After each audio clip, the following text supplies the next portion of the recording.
Killer. In my new little show, I'm highlighting arcade games in general, and that doesn't mean they're all going to be good games. For example, Time Killers. This is by no means a good game, but it's a story I have to tell behind it that I feel deserves to be known. I grew up in a very times 1,000 boring suburb in the southwest of Chicago. I won't say the name of it because if one yuppie from that town sees this, that means they'll represent the other 13,000 people who live there and have my video pulled. This is a very similar thing that happened when the game was introduced at one of the local eateries.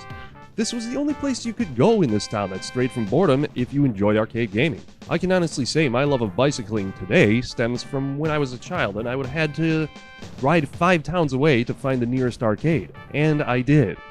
So this local eatery had standalone arcade games, and one day they changed the games not to newer ones, but different ones. One of them was Time Killers. This game was an all-out bloodstorm.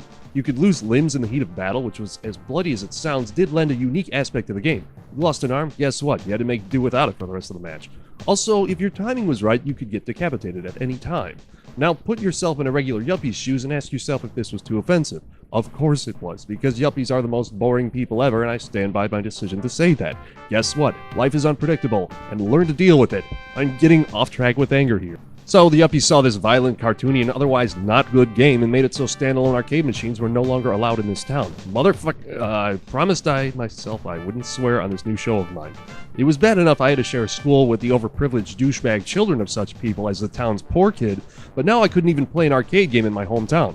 Enough. I've gone through the history of this, now let's talk about the game. Strata brought us Time Killers. Who's Strata? AKA Incredible Technologies, AKA the makers of, get ready for this one, Golden Tee. Time Killers was a one-on-one fighter where you'd assume different people from different periods of time who were killed and now they had a chance to fight their way back into the realm of the living. This tournament is held by Death himself and he is the final boss. The game was violent for the sake of being violent. It was out in '92 and it wasn't that great, but hey, I had fallen in love with violent video games around that time, and there was one nearby. I'm in. I'll take what I can get. As for the violence level in the game, I would give it an 11 out of 10.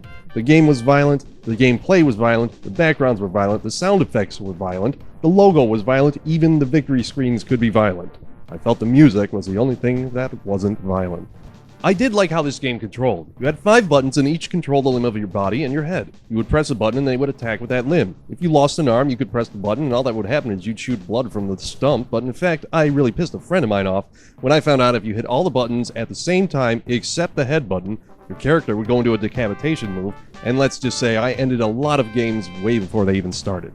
Now, there is a level of violence that even kind of creeps me out a little. The game would cross that line. There's a background with a T-Rex that was obviously a recent and, well, violent kill, but in the background you could see its tail still twitching. Or better yet, a limb got severed, it would lay on the ground twitching away as a pool of blood formed, or the one that creeps me out the most, the loser's head would still be moving after it was severed. I guess even my level of being desensitized to blood and gore can be met or exceeded. It would just make me cringe a little every time I saw this. Ugh. So is it a good game? No, I already told you that. Is it a violent game? Yes, I covered that too. Is it worth a quarter to try it out if you see it? Maybe. If you like games that would compare to the mainstream, say like a B movie would be compared to a big budget flick. If you can play a bad video game just to see how bad it is, then you may like this. I just felt it had a small piece in my gaming past that it would make for an interesting story. And I did pump enough quarters into it to the point where I felt like it needed to be known.